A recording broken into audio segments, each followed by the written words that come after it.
नमस्कार। चलिए आज कुछ क्वेश्चन को देखते हैं, उसे पढ़ते हैं, समझते हैं और फिर उसे सॉल्व करते हैं। क्वेश्चन बहुत इजी है। बच्चे हमारे जब इन क्वेश्चनों को समझ जाते हैं तो फिर उन्हें बहुत ही इजीली सॉल्व कर लेते हैं। लेकिन पहला प्रॉब्लम यहाँ आता है कि क्वेश्चन समझे कैसे। तो क्वेश्चन समझने के लिए पहले तो जो मीनिंग में डाउट होता है बच्चों को, उस मीनिंग को बार बार पढ़ के याद कर लें। अगर वैसे भी बच्चे बार बार क्वेश्चन को देखते हैं, बार बार उसी क्वेश्चन में वही वही वर्ड बार बार आते हैं, तो धीरे धीरे पढ़ते पढ़ते उन्हें मीनिंग याद भी हो जाता है। तो चलिए आज हम पढ़ पढ़ के याद करते हैं, समझ समझ कर याद करते हैं। हाँ? Rekha, buy 2 bananas for 1 rupee। Rekha buy 2 bananas for 1 rupee। Rekha purchase की है, क्या परचेज की है? 2 बनाना। कितना परचेज की है? 2 बनाना।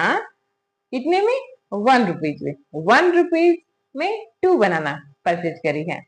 सो how many banana would see be able to buy the, sorry, in 6 rupees. बोल रहा है कि तो तो हाउ मेनी, कितनी संख्या, कितनी और अधिक संख्या।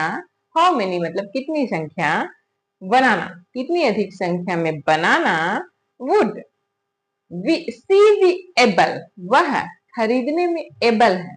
वह एबल मतलब योग्य है। वुड में होता है कि जब हम कोई क्वेश्चन पूछते हैं तो वुड मीन्स चाहेंगे या फिर कितना होगा।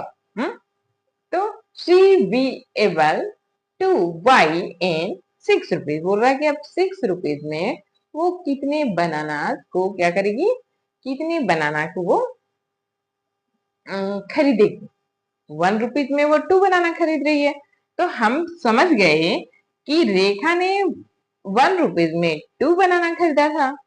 तो सो हाउ मेनी बनाना, तो उसे 6 रुपीज में कितने बनाना खरीदने हैं या फिर उसे 6 रुपीज में कितने बनाना मिलेंगे, इसे हमें पता करना है।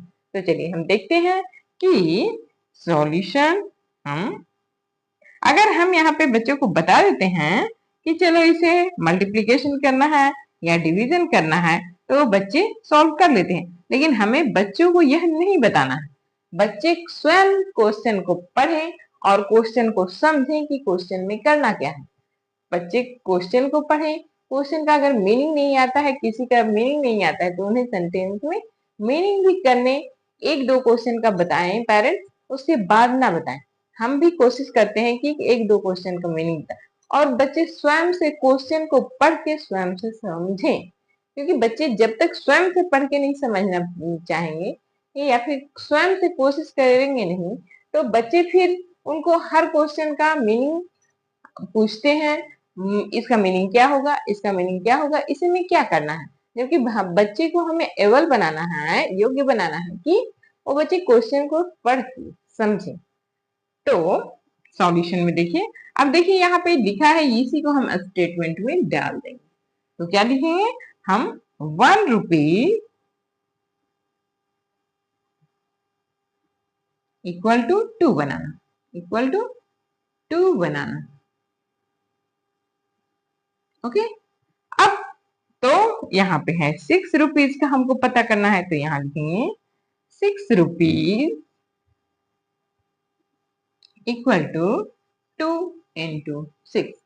1 रुपीज में 2 बनाना है, 1 रुपीज में 2 बनाना, तो 2 रुपीज में 4 बनाना, तो 3 रुपीज में 6 बनाना, और यहाँ पे 6 रुपीज है, तो 2 into 6 इक्वल टू क्या हो जाएगा?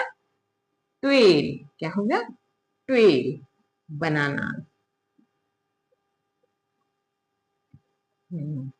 तो आंसर बड़ा हम क्या लिखेंगे? See we see able to buy 12 banana।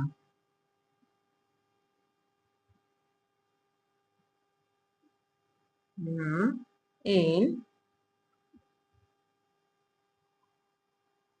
6 rupees.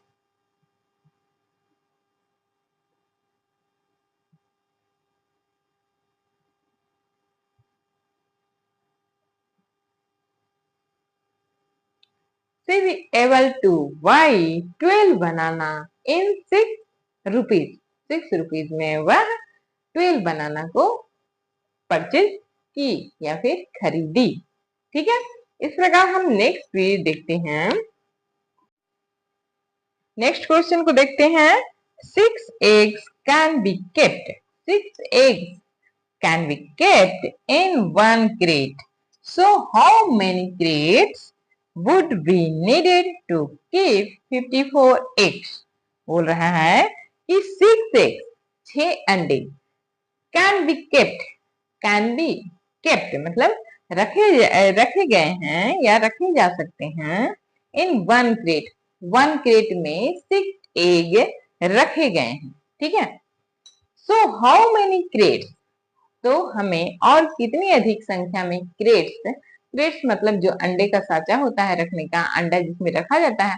आप अंडे जब खरीद के लाते होंगे घर में तो देखते होंगे उसका एक अलग शेप रहता है, जिस शेप वाले में अंडे को लाया और ले जाया जाता है ताकि वो फूटे नहीं। अगर हम उसे पॉलिथीन में लाते हैं अधिक संख्या में तो वो उसे फूटने का डर रहता है, तो उसे क्या करते हैं हम लोग, एक जो क्रेट बना रहता है, जो साचा बना रहता है, उसी में अंडे को रख के लाते हैं। तो so how many crates would be needed to keep 54 eggs? तो हमारा देखिए बोल रहा है कि तो हमें कितने क्रेट्स चाहिए 54 एग्स को रखने के लिए। तो हम पहले देखते हैं कि हमारा सॉल्यूशन है। ठीक है, अब देखिए 1 क्रेट्स, यहाँ पे देखिए 6 एग, यहाँ हम लिखते हैं 6 एग इक्वल टू 1 क्रेट।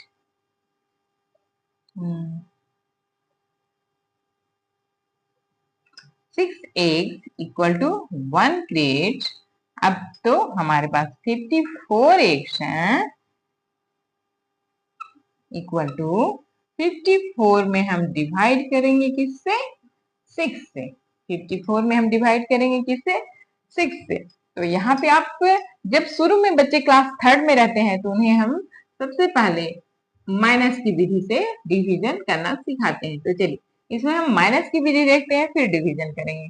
तो 54 में हम 6 माइनस करते हैं तो कितना होगा, तो 4 में 6 माइनस होगा नहीं तो ये 14 होगा। 14 में से 6 माइनस हुआ तो हमारा हो गया 8 और ये हो गया 4। फिर इसमें से आप 6 माइनस कीजिए, जब तक माइनस करते जाना है तब तक कि वह शेष 6 से कम या 0 ना आ जाए। तो यहाँ पे हो गया 2 और ये हो गया 4। फिर 6 हम डिवाइड करते हैं तो यहाँ हो गया 6 और ये हो गया 3 माइनस 6, तो हमारा हो गया 0, 3 माइनस 6, यहाँ हो गया ये 10 में से 6 माइनस हुआ तो यहाँ हुआ 4 और 4 में यहाँ 2 माइनस 6, तो ये हो गया 14। 14 में से 6 माइनस हुआ तो 18। अब यहाँ पे माइनस हो गया 6 तो हो गया 12 और ये माइनस हुआ 6 तो हमारा हो गया 6 और ये माइनस 6 तो हो गया 0। ओके, तो देखिए हमने कितने बार 6 को माइनस किया, 1 2 3 4 5 6 7 8 9। तो इस प्रकार भी हम डिवीजन कर सकते हैं। अगर बच्चा अगर टेबल नहीं याद रखता है तो हम माइनस की विधि से एक ही नंबर को बार बार माइनस करके हम उन्हें माइनस की विधि से डिवीजन करवाएंगे और फिर धीरे धीरे उन्हें टेबल याद करवाएंगे और उन्हें टेबल के थ्रू हम डिवीजन करना सिखाएंगे। अब देखिए हमारे पास कितने क्रेड्स चाहिए, तो 9 क्रेड्स चाहिए। 9 क्रेड्स की आवश्यकता हमें है। तो हम आंसर बराबर लिख देते हैं।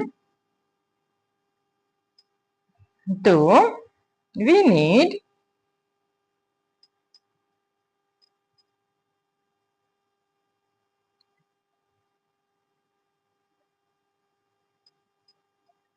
needed 9 CRATES 9 crates for 9 crates. We've needed 9 crates. हमें आवश्यकता है कितने की?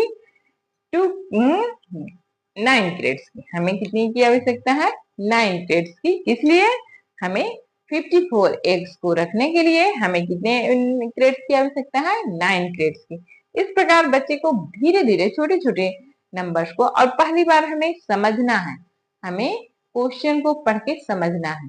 हमें यह नहीं बताना है कि आपको इसमें प्लस करना है, माइनस करना है, डिवीजन करना है या मल्टीप्लीकेशन करना है. हमें पहले पढ़ना है, क्वेश्चन को समझना है. मीनिंग नहीं आता है तो मीनिंग को बार बार पढ़ना है.